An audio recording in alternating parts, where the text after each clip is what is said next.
In last video, I tested request method through Postman software. In this video, I'll parse request body. I already taken a post method and the route path is /example and the response is this is an example response. I already started the server by running npm start. If I go to Postman, the method is already set to post and the URL is /example. If I send request, we can see this is an example response. Alright, we knew that from the last video. When we send a request, the request is divided into some part. For example, header section or body section, etc. If you want to sign up, that means you need to send username, email, password, etc. to server to store them. If the methods are post or put or pass, then you can send payload or request body. Usually we pass this payload as a JSON format, that means key value pair.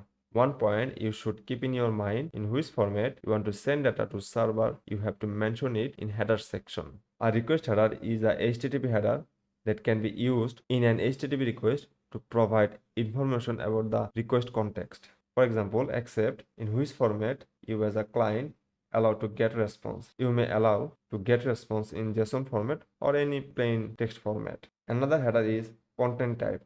It could be application/JSON, that means in JSON format you are sending request body, or application/text, that means you want to send request body in plain text format. Don't worry, Postman will help you here. It will set this type of header automatically for us. Right now, I will send request in JSON format. To do this, first of all, click to body, then click on raw, and after that, click to drop down and select JSON. After that, I will set a curly bracket here. Then I will send name and email.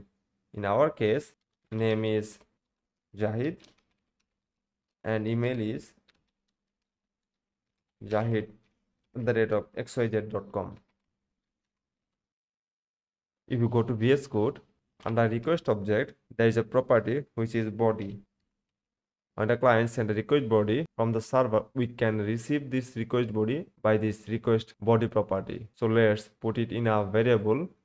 Let data is equals to request.body. If we do console.log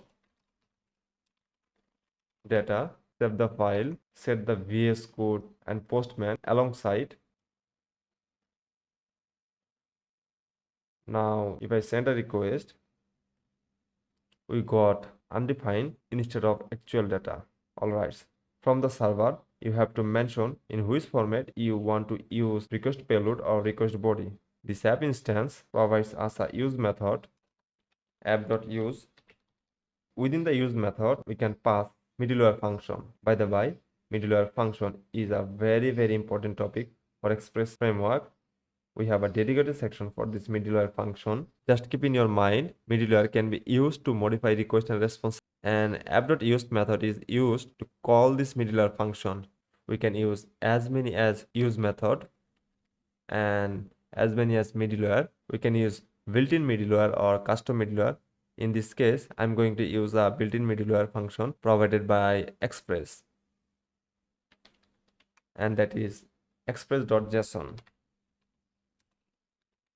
And that's it. If we save the file and send the request again, we can see actual data, name Jahid and email jahid@xyz.com. Even though if we don't send any data and send request again, it will send an empty object for us. Alright, this express.json middleware function not only help us to define the format, it will also help us to convert JSON to JavaScript object like data.name. If we save the file, send the request again, we can see Jahid. We can use ES6 shorthand syntax restructuring.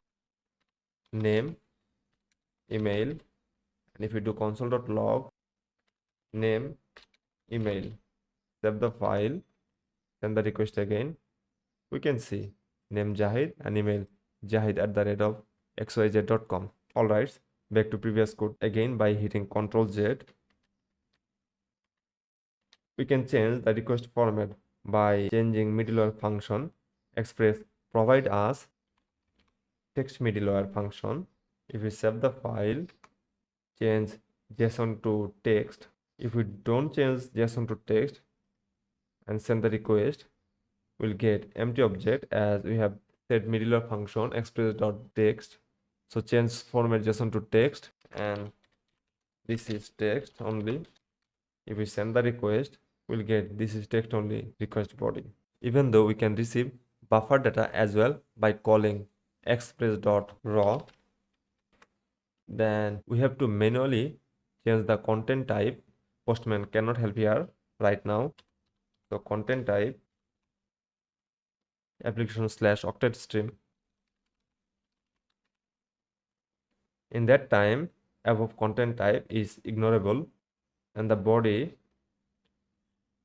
again in raw format, no problem. If I send the request, we can see the buffer. If we call data.toString method and save the file, then request again, we can see this is text only actual content. We have URL encoded format. Right now, I think it's not necessary for us. So that's it for this lecture, and I will see you in the next lecture.